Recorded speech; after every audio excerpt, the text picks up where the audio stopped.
My name is Domenic DeAngelo, and as a principal in New York City, you read so much stuff every day. There's so much stuff in the news about education every day, and there's so much pressure on test scores, ELA and math, and we're all going crazy for the tests that are coming out in May, and we have all these progress reports and all these assessments and accountabilities, and we have all these teacher and union issues and so forth. But the one thing I really learned after 2 years being a principal, probably the greatest impact on academic achievement is not test prep. It's really making every student feel comfortable about coming to work. That's their work. By law, a middle-aged or elementary school child has only one job in life. The only job that they can fill legally is going to school. And unfortunately, a lot of these students don't feel comfortable going to school. And it took me 2 years to realize, wow, you know what? We need to make sure everyone feels totally comfortable. Because if you're comfortable, it's like working in your job. If you love what you're doing, you never work a day in your life. If you love coming to work, you're going to perform at a different level. The same thing holds true for students. The students have to feel totally comfortable, not embarrassed, and stay focused on what they're there for. Not worry about, well, she's talking about me, she has my name in her mouth, and all that stupid stuff, okay, that we see. Kids will act like kids. That's okay. The problem is the adults who act like kids. That's the biggest issue we have in education, okay? But, you have to put yourself in the child's place. Now, I used to think that bullying was, grabbing someone by the tie of the shirt. Only physical. That was my understanding, a couple of years ago. That's far from really what the situation is in school. It can be calling someone a name, just making someone feel uncomfortable because they look a little bit different. They're a little bit chubbier. Well, I'm a nerd. I was called a nerd in school. Most of those people who call me the nerd are in the corrections facilities or in a cemetery, okay? Now, as a principal of a middle school, if you want to make the best investment, call up all your politicians, call up everyone, You want to really have the biggest impact on your financial situation, put your money in education, put it into this cause. Because what happens is, we don't want my customers become the Department of Corrections customers. That's a lot more expensive. We're going to pay a lot more money. And we need to drive the point clear that we need to focus on the elementary and the middle school. And bullying starts in the elementary level, and it goes through college. You can't pick up a paper. You can't go through a week in New York City or anywhere where you have a situation where you have a case where someone feels uncomfortable, may commit suicide because they were bullied, even at college, because they were called gay. Really stupid stuff, unfortunately. And we need to focus, and as a principal, I declared war 2 years ago on this. I did a formal declaration of war. I said, I can't stand this stuff, and we have to put an end to it. Now, every day is a battle. You can have some good days and some bad days, but we're having a lot more good days now because we've done a lot of great stuff as far as addressing this issue and not putting it to the side. If a child comes to my office, well, and she's uncomfortable, he's uncomfortable, don't brush it off as a minor thing, because in that child's mind, it's a big deal. And it's all about the students. And that's the biggest thing that I've learned as a principal in 4 years.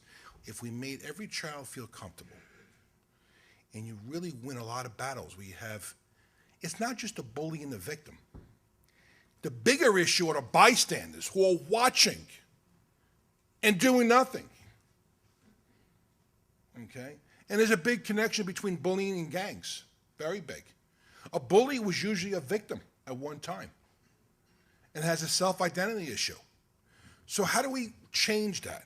We don't want to suspend the students. We want them to come to school.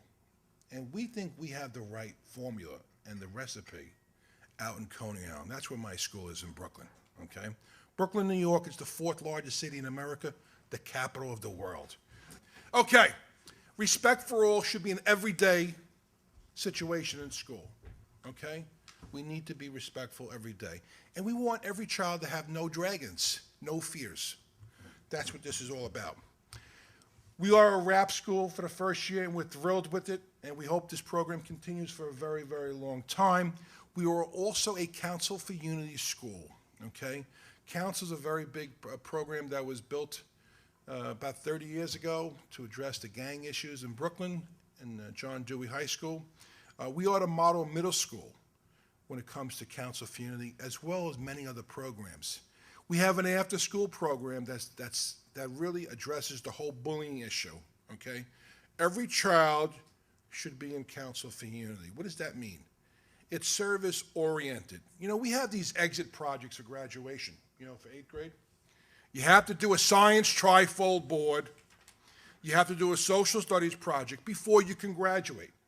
Domenic is proposing, which I've done to the chancellor, we should have a service project. We should have service projects every day. The best thing that we can do in our schools is to teach our students about service, about giving back.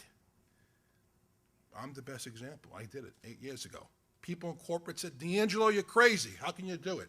Now they're saying, DeAngelo, where was that crystal ball that you used 8 years ago? After seeing what's happening now in financial services. So I look like it was a genius move. Okay? And look, genius, but I told them, well, maybe I'll show you the crystal ball, but let's support the schools. It's all about the students, and we need to drive the point home every day, every day. We have monthly initiatives about service, teaching students to give back, helping each other, helping the community. That's what it's about. We created a musical called Dragon Slayer. It's an absolutely incredible musical that we wrote, directed, we actually wrote the songs too, about cyberbullying. We want to remind students that you receive through giving. That's very powerful. Every student should be in this service-oriented mind. We want to have character education. We want to expose every school to Dragon Slayer, this production, okay? We have the bystander, the victim, and the bully. We need to focus also on the bystanders, make them leaders, empower them. It's okay to tell us something is not right and report that, and reward these students and recognize them.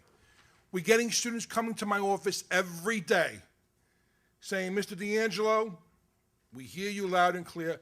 This one is making fun of this one, okay? This one is teasing me, and we jump on it immediately in a very positive, constructive way, okay? We want to really make it a learning opportunity and experience, okay? But we need to have a lot of assemblies. We need to drive the point home every day. A lot of peer mediation, a lot of collaboration with the teachers and other students, and really making everyone being part of the process of eliminating bullying in our schools. So it's been very powerful. Like I said, some days we have some bad days. We're having a lot more good days. So we're winning the war. So the declaration of war is paying off. But the bottom line is this. We want to expand respect for all to every day in IS 228. We're doing that. I actually have lunch with every student. This year, every student the customer has a lunch with the boss at least once before the end of the year. I want to hear what they have in their head. It's been very powerful. They've been giving us a lot of great data of what's going on and so forth. And we want to recognize the bystanders. These are the real leaders. You see something that's not right, make it right, okay?